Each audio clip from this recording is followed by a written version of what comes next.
नमस्कार मित्रांनो, कसे आहात? Welcome to my channel Sara's world. तर आज मी तुम्हाला सांगणार आहे पावनखिंडचा इतिहास, जो आम्हाला खूप सुंदर प्रकारे प्रमोद माळी सर यांनी सांगितला आहे.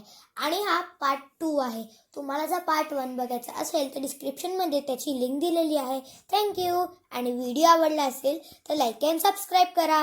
59 रोजी प्रतापगडावरती अफजल खानाचा वध करून शिवाजी महाराज करवीर संस्थान म्हणजे कोल्हापूरच्या दिशेने स्वार झालेले आहेत. आणि त्यांनी दिनांक 28 नोव्हेंबर 1659 रोजी म्हणजे मराठ्यांनी फक्त 18 दिवसांच्या मध्ये 22 गावं, 18 किल्ले आणि 200 किलोमीटरचा परिसर शत्रूच्या ताब्यातून लढाई करून सोडून पुन्हा स्वराज्यात सामील करून घेतला. फार मोठा विजय आहे. आज आपल्याकडे गाड्या असताना 18 दिवसात 18 किल्ले फक्त रिकामं फिरणं शक्य होत नाही. पण या 18 किल्ल्यांच्या पैकी सुद्धा सगळ्यात महत्वाचा जो किल्ला आहे तो कोल्हापूरच्या बाजूला असणारा पन्हाळगड आहे. आता 18च्या पैकी पन्हाळच महत्वाचा का? कारण त्यावेळेच्या विजापुरी आदिलशाहीची उपराजधानी असणारा तो हा किल्ला म्हणजे पन्हाळगड. म्हणजे प्रतापगडावरती आमचा अफजल खानासारखा मातब्बर सरदार तुम्ही मारलात, त्याचबरोबर आमची उपराजधानी सुद्धा तुम्ही काबीज केली, म्हणून बडी बेगम आणि आदिलशाह भयंकर संतापले. आणि आता हे हिंदवी स्वराज्य ठेवायचं नाही, ते नसताना नाबूद करायचं म्हणून परत एकदा एक बलाढ्य सरदार नेमण्यात आला, जो कर्नूलचा नवाब, ज्याचं नाव आहे सिद्दी जोहर. हा सिद्दी जोहर, ज्याला सलाबते जंग सलाबते खान किताब दिले, गौरव केला, स्वर्गावरती चालकून पाठवलं. आणि त्याला चालकून पाठवत असताना त्याच्या सोबतीला 40,000 आदिलशाही सैन्य आणि 7 सरदार दिलेले आहेत. हे सरदार कोण कोण आहेत? सिद्दी जोहरचा जावई खुद्द सिद्दी मसऊद, अफजल खानाचा मुलगा खुद्द फाजल खान, भाई खान, बडे खान, सादत खान, रुस्तुम जमान खान आणि बाजी घोरपडे. 7 हशमी सरदार 40,000 गनिम स्वराज्यावरती चाल करून पन्हाळ्याला वेढा दिला. आणि या 40,000 गनिमांच्या वेढ्यामध्ये सह्याद्रीचा वाघ शिवाजी राजा फक्त 6,000 मावळ्यांच्या पिशी अडकून पडला. पण हा 6,000 मावळ्यांचा रेठा 40,000 गनिमांना भारी पडला, कारण ऐन हिवाळ्यात पडलेला वेढा उन्हाळा संपायला आला तरी सुद्धा जागचा वेढा तसवर सुद्धा सिद्धीला पुढे सरकवू दिला नाही. हा या सह्याद्रीचा बाज आहे. पण सिद्धी सुद्धा पक्क्या तयारीच आहे, तसवर सुद्धा माघार घेतलेली नाही. अगदी मुंगीलाही जायला वाव मिळणार नाही असा कडक वेढा चालू ठेवला. आणि 6 महिन्यानंतर दिवाने खास मध्ये महाराजांनी दरबार बोलवला आणि दरबारात चर्चा सुरू झाली. गडावरची रसद संपायला आली. पन्हाळ गडावरची 3ही धान्याची कोठार आता रिकामी व्हायला लागली. हा वेढा आता पडावा लागेल, यातून बाहेर पडावंच लागेल. पण बाहेर नेमकं पडायचं कसं, म्हणून दिवाने खास मध्ये चर्चा सुरू आहे. चर्चा सुरू असताना पन्हाळ्याच्या पायथ्यावरून पहारेकरी आला आणि पहारेकऱ्यांनी बातमी दिली की 2 वेळेला नेतोजी पालकर या सिद्धीचा वेढा फोडायला पन्हाळ्याच्या पायथ्याला आले. 2 वेळेला हार पत्करून माघार घेऊन परत गेलेले आहेत. कोण आहेत नेतोजी पालकर? प्रति शिवाजी किंवा शिवाजी महाराजांचा उजवा हात म्हणजे नेतोजी पालकर. प्रति शिवाजी म्हणजे नेतोजी पालकर, सर सेनापती नेतोजी पालकर. जे नेतोजी पालकर एखाद्या लढाईवरती चालले की लढाईला जाण्या अगोदरच नेतोजी पालकरांची फते झाली, हा फतवा निघतो. म्हणजे एकही लढाई न हारणारे नेतोजी पालकर तब्बल 2 वेळेला माघार घेऊन गेले. महाराज म्हणतात नेतोजी पालकरांना माघार घ्यावी लागली ती ही तब्बल 2 वेळेला. म्हणजे वेढा खरंच खूप कडक आहे. मग आपण या वेढ्यातून बाहेर पडायचं कसं? दिवाने खास मध्ये पुढे चर्चा सुरू आहे. चर्चा सुरू असताना पन्हाळ्याच्या पायथ्यावरून दुसरा हेर आलाय. हा हेर आहे पुण्याचा. पुण्याच्या हेरानं बातमी आणून पोहोचती गेली अशी आहे की पुण्यावरती शास्ता खान म्हणजे शाहिस्ते खान 1,00,000 फौजेनिशी चालकून येतोय. महाराज म्हणतात पन्हाळ्याच्या पायथ्याला 40,000, पुण्यावरती शाहिस्ता 1,00,000 आला. हा वेढा आता फोडावाच लागेल, यातून बाहेर पडावंच लागेल. बाहेर पडायचं कसं? पुढे चर्चा सुरू आहे. आणि चर्चा सुरू असतानाच धडाम असा मोठा आवाज झाला. संपूर्ण पन्हाळा हादरला. महाराज लगबगीने बाहेर पडले. पश्चिमेला बघितलं तर गवताची गंजी आग ओकताना दिसली. महाराजांच्या डोक्यात विचारचक्र फिरायला लागली. विचार करत असतानाच दुसरा आवाज झाला. संपूर्ण पन्हाळा दुसऱ्यांदा हादरला आणि तो प्रचंड तोफेचा आग ओकणारा गोळा महाराजांच्या नजरेसमोर येऊन 3 दरवाजच्या पश्चिम कमानीवरती आदळला. दगडी कमानीचे काही ठिकऱ्या उडल्या, तुकडे उडले. आता मात्र महाराजांच्या डोक्यात विचारचक्र फिरत होते. विचार करत असतानाच महाराजांच्या पक्का लक्षात आलं की ज्या अर्थी सिद्धीकडे एवढ्या लांब पल्ल्याच्या तोफा नसताना देखील थेट तोफेचा मारा गडाच्या पायथ्यावरून गडावरती झाला, त्या अर्थी सिद्धीने वेढा आवळला. सिद्धी निम्म्या गडापर्यंत येऊन पोहोचला. आणि हे बघण्यासाठी महाराज पुसाटी बुरुजाकडे सरसावले. पण तटबंदीवरून खाली बघताच महाराजांच्या तळपायाची आग मस्तकात भिडली. कारण आहे ते सिद्धीनं जागचा वेढा हलवलेला नाही, तर त्यानं लांब पल्ल्याच्या तोफा मागवल्या. आणि या तोफा पुरवण्याचं काम राजापूरच्या टोपीकर इंग्रजांनी केलं, ज्याचा प्रमुख आहे हेनरी रेव्हिंग्टन. आज वखार बघितली राजापूरची? माझ्या लक्षात नाही आलं, तुम्हाला सांगायला हवं होतं. वखार फार पडझडीच्या अवस्थेत आहे, पण तिथे गेला तर ह्या गोष्टी आवर्जून दिसतात. बंदर काय आहे तिथलं, वखार आहे, वखारीतूनच मग तो हेनरी रेव्हिंग्टन खाली बघून सगळ्या फरमानं सोडत असेल, या सगळ्या गोष्टी तिथं आजही दिसतात. राजापूरच्या वकारीचा हेनरी रेव्हिंग्टन हा प्रमुख आहे. या हेनरीनं इकडं पन्हाळ्याच्या पायथ्याला सिद्धीला मदत केलेली आहे आणि ही मदत साधी सुधी नाही केली. 45 तोफ गोळे, 2 तोफा आणि इंग्रजी निशाण फडकवून केलेली आहे. म्हणजे युनियन जॅक लावून तोफा दिलेल्या आहेत, साध्या नुसत्याच तोफा नाही दिल्या. पण हा हेनरी कोण? हाच हेनरी ज्यानं 6 महिन्यापूर्वी महाराजांच्यावर तह केलाय आणि या तहामध्ये हेनरीनं महाराजांना स्पष्टपणे लिहून दिलं होतं की यापुढे हिंदवी स्वराज्याच्या कोणत्याही शत्रूला कोणत्याही प्रकारची मदत आम्हा इंग्रजांच्याकडून होणार नाही. आणि हाच तर मोडीत काढत हाच हेनरी पन्हाळ्याच्या पायथ्याला 45 तोफ गोळी घेऊन उभा टाकला. सर ते शेवटी इंग्रजांचंही काही चाललं नाही, कारण 45 पैकी अर्धा दारुगोळा नेमबाजी साधण्यात वाया गेलाय. बातमी गडावरती पोहोचली. महाराज थोडेसे निश्चिंत झाले. दिवाने खास मध्ये दुसऱ्यांदा दरबार भरला. दरबारात चर्चा सुरू झाली, या वेड्यातून बाहेर पडायचं कसं. दरबारात चर्चा सुरू असताना पन्हाळ्याच्या पायथ्यावरून तिसरा हेर आलाय. हा हेर आहे विजापूरचा. विजापूरच्या हेरानं बातमी आणून पोस्ट केली, ही धक्कादायकच आहे. बातमी अशी आहे की विजापूरच्या आदिलशहानं सिद्धीजोहरला पन्हाळ्याच्या पायथ्याला फरमान पाठवलंय आणि फरमान सिद्धीला असं सांगतंय, जागचा वेळा जागच्या जाग्यात तसा जयत चालू ठेवा. शिवाजीला कैद करण्याची किंवा पन्हाळगडावर स्वारी करण्याची कसलीही तजवीज करू नका. फक्त शिवाजी तुमच्या वेड्यातून सुटून बाहेर जाता कामा नये एवढीच तसदी घ्या. त्यांना आजपासून 4 महिन्यानंतर म्हणजे हा पावसाळा संपता क्षणी मी 4 लाख फौजी निश्चित स्वराज्यावर चाल करून येतोय. पन्हाळ्याच्या पायथ्याला किती आहेत? 40,000. पुण्यावरती शाहिस्ता आलाय, आदिलशाह येणार आहे, म्हणजे तब्बल 5.5 लाख फौज स्वराज्यावरती चाल करून येतोय. महाराज म्हणतात आपलं संपूर्ण सैन्य जरी गोळा केलं, जरी एकवटलं तरी फक्त 35,000. 35,000 विरुद्ध 5.5 लाख युद्ध कदापि शक्य नाही. हा वेडा फोडावा लागेल, यातून बाहेर पडावंच लागेल. म्हणून महाराजांनी एक कल्पना सुचवली. ही कल्पना अशी आहे, युक्ती अशी आहे की आता आषाढ मासाला सुरुवात होईल. सह्याद्रीचा धोधो कोसळणारा पाऊस एकदा का कोसळायला लागला की सिद्धी या पावसात टिकणार नाही. सिद्धी वेडा सोडून पळून जाईल, किंबहुना वेडा ढिला तरी पडेल. 15 दिवस वाट बघायचं ठरलं. दिवसा मागून दिवस उजाडले, रात्री टळल्या प्रहर सरली, पण सिद्धी इतक्या पक्क्या तयारीचा निघाला की त्यांना आजपासून 364 वर्षापूर्वी 40,000 गनिमांसाठी कातडी तंबू उभारले. नारळी पोपडीच्या सावळ्यांची पालं लागली. जागचा वेळा जागच्या तसा जयत चालू राहिला. आषाढ मासाची उमेद पुन्हा मालवली आणि दिवाने खास मध्ये तिसऱ्यांदा दरबार भरला. आता या वेड्यातून बाहेर पडायचं कसं? कसल्याही परिस्थितीत सिद्धी वेडा सोडायला तयार नाही, किंबहुना वेडा ढिला सुद्धा पडत नाही. मग आपण बाहेर पडायचं कसं? दिवाने खास मध्ये तिसऱ्यांदा दरबारात चर्चा सुरू आहे. चर्चा सुरू असतानाच पन्हाळ्याच्या किल्ले दरवाजावरती एक साधू आलाय आणि हा साधू किल्लेदारांना म्हणतोय, किल्लेदार दार उघडा, मला आत घ्या, मला महाराजांना भेटायचं आहे. माझी महाराजांशी फक्त एकदा भेट घालून द्याल, मला महाराजांशी चर्चा करायची आहे. पण हा साधू नेमका कोण माहित नाही. साधूच्याच वेशात जर एखाद्या वेळेला एखादा सिद्धीचा गुप्तहेर आला असेल तर. म्हणून या साधूला किल्लेदारांनी साखळदंडात जकडलं, बेड्या ठोकल्या आणि बेड्या ठोकलेल्या बंदी अवस्थेतल्या साधूला महाराजांच्या समोर दिवाने खास मध्ये पेश करण्यात आलं. महाल बघा, सिंहासनाधीश्वर आहेत राजे. महाराज सिंहासनावरती बसलेत. एका बंदी अवस्थेतल्या साधूला महाराज समोर बघू शकतील? नाही बघू शकले. हाताची इशारत झाली. इशारत होताच या साधूच्या बेड्या खोलण्यात आल्या आणि बेड्या खोलल्यावर दुसऱ्या क्षणात या साधूनं त्रिवार मुजरा महाराजांना केला आणि मुजरा झाल्यावर महाराज म्हणतात, अरे महादेवा कधी आलास? महादेवाचे डोळे टचकन पाण्याने भरले. महादेव म्हणतो, राज स्वतःच्या दोस्तांनी स्वतःच्या सवंगड्यांनी वेषांतर करून आलो म्हणून आम्हाला ओळखलं नाही जी. अशातच 2.5 वर्षापूर्वीची राजगडावरची आपली भेट राज, तरी बघता क्षणी आपण आम्हाला ओळखलं? भरल्या डोळ्यांनी पुढची वार्ता हा महादेव सांगतोय. राज 21 दिवस अगोदरच गडाच्या पायथ्याला आलो. 18 दिवस सिद्धीच्या वेड्यात चाकरी केली, नोकरी केली आणि वेड्यातले सगळी खलबत घेऊन वरती आलो राज. महाराजांनी त्याच्याशी सल्ला मसलत केली. खुशाली पुसली, सल्ला मसलत झाली. सल्ला मसलत सुरू असतानाच महाराज तारकन उभे राहिले आणि महाराज म्हणतात, नाना भावानीनं कौल दिला, आपण हा वेडा फोडणार, आपण या वेड्यातनं सुखरूप बाहेर पडणार. महाराजांच्या डोळ्यात विलक्षण तेज संचारला होता. स्वराज्याच्या शिलरांच्या लक्षात आलं की महाराजांना या वेड्यातून बाहेर पडण्याची काहीतरी नामी युक्ती सुचली असणार आहे. पण नेमकी कल्पना काय? म्हणून बाजीप्रभू देशपांडे पुस्तक झाले. बाजीप्रभूंनी विचारलं, अहो राज, ह्या एवढ्या मोठ्या गराड्यातनं नेमकं बाहेर पडायचं तरी कसं? नाना, हा महादेव आलाय तो या वेड्यातनच ना. जर खालचा माणूस वर येऊ शकतो तर वरचा माणूस खाली का नाही जाणार? या महादेवाचाच मार्ग आपल्याला बाहेर काढणार. आपण हा वेडा आता फोडणार. गडावरती मोर्चेबांधणी झाली. दिवस ठरला, वेळ ठरलं, नियोजन ठरलं आणि ठरलेल्या नियोजनानुसार पन्हाळ्याचे आपले वकील हेजीब गंगाधरराव पंत यांनी पन्हाळ्याच्या पायथ्याला सिद्धीला निरोप पाठवलाय. हा निरोप असा आहे की वद्य प्रतिपदा गुरुवार दिनांक 12 जुलै 1660च्या सूर्यास्ताच्या पहिल्या प्रहाराच्या वेळेस महाराज तुम्हाला बिनशर्त शरणागती पत्करते. ठरलेला दिवस उजाडला.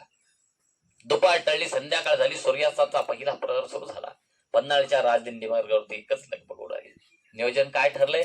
एका बाजूला शिवा काशीदांनी प्रति शिवाजी म्हणून सिद्धीसमोर हजर व्हायचं आणि जेवढा वेळ या सिद्धीचा रात्रीचा चर्चेत वाया घालते त्याला वाया घालवायचा. आणि याच वाया जाणाऱ्या वेळाच्या दरम्यान महाराजांनी मोजक्या सैनिकांच्या निशी पुसाटी बुजदा मार्गे पश्चिमेला असणाऱ्या विशाळगडी सुखरूप पोहोचवायचं हे नियोजन आहे. दोन्ही राजे समोरासमोर आले. एका बाजूला दस्तुरे खुद्द शिवाजी महाराज, एक पालखी, 2 भोई बांधल सेनेचे मोजके 600 धारकरी आणि सेना नायक, सेना प्रमुख सरदार बाजीप्रभू देशपांडे आहेत. दुसऱ्या बाजूला प्रति शिवाजी, शिवा काशीद, एक पालखी, 2 भोई बांधल सेनेचे मोजके 100 धारकरी आणि वकील हे जे गंगाधरराव पंत आहेत. दोन्ही राजे समोरासमोर आले. नेमका शिवाजी राजा ओळखणं कठीण आहे. आणि अशा अवस्थेमध्ये शिवाजी महाराज शिवा काशीदांना म्हणतात, अरे शिवा, या पालखीतून नकली शिवाजी म्हणून सिद्धीसमोर हजर झाल्याचा इनाम काय मिळणार आहे याची कल्पना आहे तुम्हाला? जी राज शत्रू इनाम दिल मौतीचं, पण राज हा शिवा न्हावी म्हणून कधीच मारणार नाही. या स्वराज्याचा पोशिंदा शिवाजी राजा भोसला म्हणून मारल आणि हा इतिहास त्याची साक्ष देईल. राज महाराजांचे डोळे टचकन पाण्यानं भरले. महाराज गैरसर आपल्या पालखीत बसले. शिवा मात्र मोठ्या दिमाखात आपल्या पालखीत बसला. दोन्ही पालख्यांची अखेरची नजरानजर झाली. पालख्यांच्या चालवानं झाकली गेली. दोन्ही पालख्या आपापल्या मार्गाने मार्गस्थ झालेल्या आहेत. शिवा काशीदांची पालखी वाजत गाजत पन्हाळ्याच्या पूर्वेला राजदिंडी मार्ग उतरायला सुरुवात झाली. महाराजांची पालखी पश्चिमेचा पुसाटी बुरुज उतरायला सुरुवात झाली.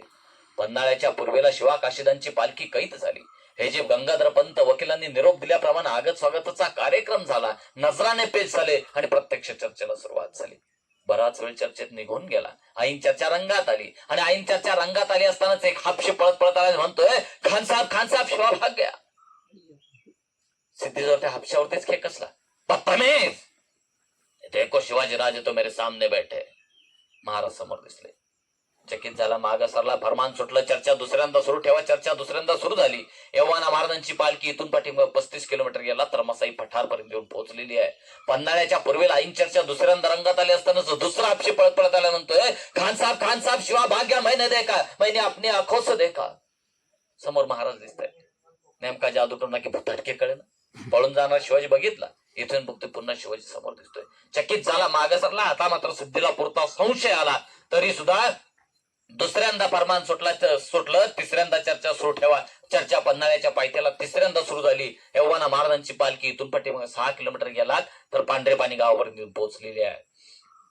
पन्हाळ्याच्या पूर्वेला ऐन चर्चा तिसऱ्यांदा रंगात आले असताना तिसरा जो आपशी आलाय तो मात्र खुद्द अफजल खानाचा मुलगा फाजल खान आहे. फाजल खान हा 40,000 सैनिकांच्या पैकी एकमेव एक माणूस असा आहे की ज्यानं क्षणभर का सेना, घडीभर का सेना स्वतःहून आमने सामने प्रतापगडावरती महाराजांना बघणारा 40,000 पैकी हा एकमेव मेंबर आहे. त्यानं महाराजांना बघितलंय. हा फाजल खान पळत आलाय आणि शिवा काशीदांच्याकडे बोट करूनच म्हणालाय, खान साहेब तो नकली शिबा है, असली शिबा तो कब का भाग गया. सिद्धी म्हणतो, क्या बघतोय फाजल? खान साहेब, हा जर असली शिवाजी असेल तर प्रतापगडावरती झालेला तलवारीचा वार याच्या डोक्यावर दिसलाच पाहिजे. आणि त्याच आवेशानं हातातल्या तलवारीवर महाराजांच्या डोक्यावरचा सिरपेच उडवला गेला. त्याला तो घाव दिसला नाही. मग मात्र सिद्धी पुरता संतापला, भयंकर संतापला. डोळे रक्ताळले गेले, चेहरा लालबंद झाला. मोठ्या आवळ्या शमशेर काढली, सपासप शिवाच्या छाताडावर झाले. शिवा आडवाच झाला आणि अशा अवस्थेमध्ये भयंकर संतापून सिद्धीजवळ आपल्या हापशानं म्हणतोय, अरे पकडोस हरामजादे को, जैसे भी हो जिंदा या मुर्दा मेरे सामने पेश करू उसको मैंने शिवाजी को. आणि हे शब्द ऐकताच रक्ताच्या थरळ्यात पडले. शिवा काशीद प्राण कंठात आणून गरजला, अरे हाड, अरे ज्या स्वराज्याच्या एका मामुली मावळ्याची तू मरेपर्यंत साधी पाठ बघू शकला नाहीस, त्या स्वराज्याच्या पोशिंद्या राजाचं तू तुझ्या मरेपर्यंत तोंड सुद्धा बघू शकणार नाहीस. आणि त्या सरशी शेजारी उभा असणाऱ्या भालदाराचा भाला शिवाच्या काळजा पार झाला. शिवा कायमचा निश्चित झाला. आणि अशा अवस्थेमध्ये 10,000 घोडदळांच्या निशी घोड्यावर बसून महाराजांचा पाठलाग सुरू झाला. एव्हाना महाराजांची पालखी इथून पाठीमागे 4 किलोमीटर गेला तर घोडमाळपर्यंत येऊन पोहोचलेली आहे. पाठीमागून येणाऱ्या मशाली बाजीप्रभूंनी बघितल्या. पलिते दिसले. हर हर महादेवची गर्जना झाली. बाजीप्रभूंनी बांधल सेनेला फरमान सोडलं, अरे गनिम मागावाय, गनिमाला सुगावा लागला, वेग वाढवा, गनिम आपल्याला गाठता कामा नये. हवं तर अंगातले अंगरखे काढा, पायातली पायदानं काढा, कसल्याही परिस्थितीत गनिम आपल्याला गाठता कामा नये. कारण स्वराज्याचा पोशिंदा संघ आहे. पोशिंदा सुखरूप पावता आलाच पाहिजे. पोशिंदाला धक्का सुद्धा लागता कामा नये. पण मग अंगातले अंगरखी का काढा? आपला रस्ता करवंदाच्या जाळीचा काट्या कोट्यांचा, करवंदाच्या काट्या कोट्यात अंगरख्या अडकून वेग कमी होता कामा नये, गनिम आपल्याला गाठता कामा नये.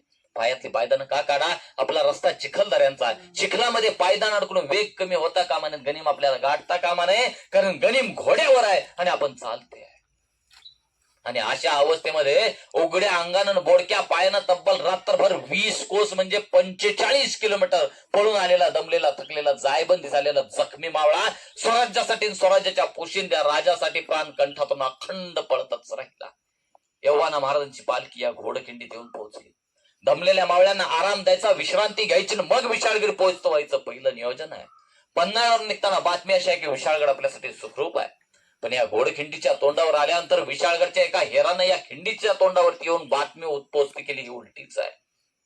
बातमी अशी आहे की विशाळगडाला सुद्धा सूर्याजीराव सुर्वे, जसवंतराव पालोनीकरांनी 10,000 मराठ्यांच्या विरोधातच मोर्चेबांधणी केली.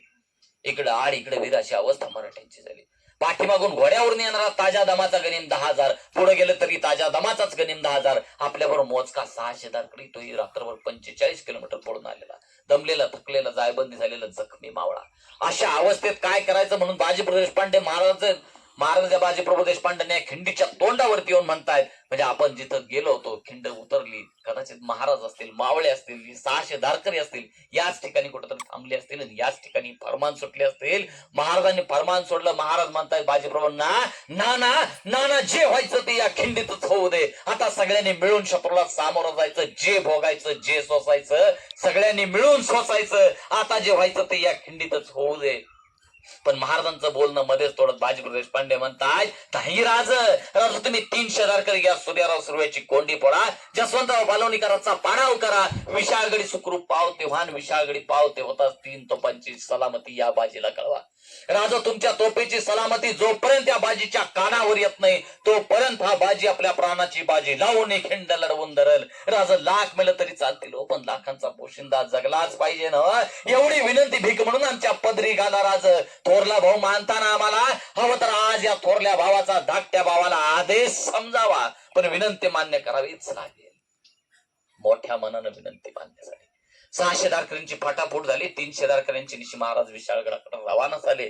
याच खिंडीत खाली उतरून 100 पावलं पुढे चालत गेला तर खिंड पहिलं डावं वळण घेते. याच डाव्या वळणाच्या पाठीमागे बाजीप्रभू देशपांडे 300 दारकरी शत्रूची वाट बघत बसलेले आहेत. एव्हाना दिन करत 10,000चा फौज फक्त 300 मराठ्यांना भेटलं. भयंकर कंदन माजलं.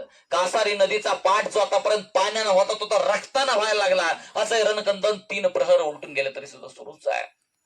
त्याकडे विशाळगडच्या पायथ्याला सुद्धा सूर्याराव सुर्वेवरती महाराज 300 दारकऱ्यांची निशी तुटून पडलेत. तिथं सुद्धा भयंकर रणकंदन वाजलं. सह्याद्रीनं नेसलेला हिरवा शालू अख्खा रक्तरंजित झालाय आणि विशाळगडच्या पायथ्याचा सगळा भयंकर नरसंहार विशाळगडचे आपले किल्लेदार झुंजरराव पवार यांनी वरून पाहिला.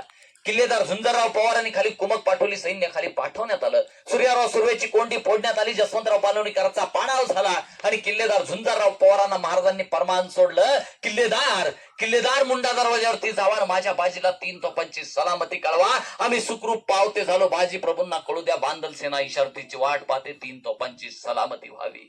फरमान मान्य झालं. किल्लेदार झुंजरराव पवार विशाळगडच्या पायथ्यावरून मुंडा दरवाजाकडे रवाना झालेले आहेत. या घोडखिंडीतलं रणकंदन तब्बल 14 प्रहर म्हणजे 12 तास सुलटून गेले तरी सुद्धा सुरूच आहे. हा बाजी आपल्याला खिंड ओलांडू देत नाही, देणार सुद्धा नाही. हे सिद्धीनं हेरलं, दगा करण्याचं ठरलं. दगा झाला. रणसंग्राम ती मोडीत काढण्यात आली आणि सिद्धी जोहरनं नेमबाजाला इशारत केली. इशारत झाली. नेमबाजाला इशारत होताच नेमबाजाने इंग्रजांनी दिलेली ठासणीची बंदूक ठासली गेली. नेमबाजांनी सावध हेरलं, घोडा पडला, धडकन बार झाला आणि त्या फिरंग्यांच्या बंदुकीनं थेट बाजीप्रभूंच्या छाताडाचा वेध घेतला. बाजीप्रभूंच्या हातातला एक दानपट्टा गळून पडला, पण बाजी कधीच माग नाही हटला. बाजी आपल्या बांधल सेनेला अखंड चितावतच राहिला. अरे राज अजून गडावर पोहोचलं नाही रे. जोपर्यंत तोफेची सलामती या कानावर येत नाही तोपर्यंत शत्रूला खिंड ओलांडू देता कामा नये. हर हर महादेवची गर्जना झाली. मराठा मावळा त्वेषांना लढायला लागला आणि एवढ्यात किल्ले तोफेला झुंजरराव पवार किल्लेदारांनी बत्ती दिली. बत्ती सरसरली. आसमंतात एकच कडकडाट झाला. तोफेचा पहिला आवाज खिंडीत कानावरती आला. इशारत झाली. इशारतीचा पहिला आवाज खिंडीत कानावरती आला. बाजी कोसळला. बाजी आडवा झाला. बाजींनी दुसराही पट्टा सोडला आणि बाजी गरजला, अहो साहेब, तुम्हाला दिलेलं वचन आज आम्ही पूर्ण केलं. तुमच्या शिवबा बाळाला विशाळकडे सुखरूप पोस्त केला. अहो साहेब, अगदी केसालाही धक्का नाही लागू दिला. दुसरा आवाज कानावरती आला आणि बाजी फुटफुटला. राज राजा या बादलबाजीच्या छातीचं आज सोनं झालं जी. तिसरा आणि अखेरचा आवाज कानावरती आला आणि बाजी फुटफुटला. तोही त्या दिवशीच्या सूर्यास्ताबरोबर अखेरचा आज. राज या बांदलबाजीच्या छातीचा बांध या घोडकिंडीला एवढा कडक पडला की 10,000 गनिमांना या छातीचा बांध फोडता नाही आला. राजा याच प्रतिभेच्या सूर्यास्ताबरोबर आमची प्राणज्योत असताना घेऊन जातो. झालीच असेल कधी एखादी चूक भूल स्वराज्यात, तर थोरला भाऊ या नात्यानं मोठ्या मनाची माफी द्यावी. राज औ साहेबांना अखेरचा निरोप देतो. राजगडी अखेरची सलामी देतो. माझ्या स्वराज्याचा हा भगवा असाच निळ्यासपंथी अखंड लहरावा हीच अखेरची इच्छा व्यक्त करतो. आणि याच प्रतिबद्धतेच्या सूर्यास्ताबरोबर सेना नायक सेना प्रमुख सरदार भाजी प्रदेश पांडे, त्यांचे थोरले बंधू फुलाजी प्रदेश पांडे, रायाजी बांदल, शंभूसिंग जाधव आणि बांदल सेनेच्या 300 धारकऱ्यांच्या पैकी तब्बल 246 मावळे या घोडखिंडीत धारातीर्थी पडले. आणि या 246 मावळ्यांच्या रक्ताने ही खिंड पावन झाली. म्हणून दस्तुरे खुद्द शिवाजी महाराजांनी या खिंडीमध्ये येऊन या घोडखिंडीचं नाव बदललं. तेव्हापासून घोडखिंड पावन खिंड या नावानं इतिहास झालेली आहे. बोला पुण्यश्लोक श्री छत्रपती शिवाजी महाराज की जय. नमो पार्वतीपते शिव हर हर हर महादेव. मस्त मस्त.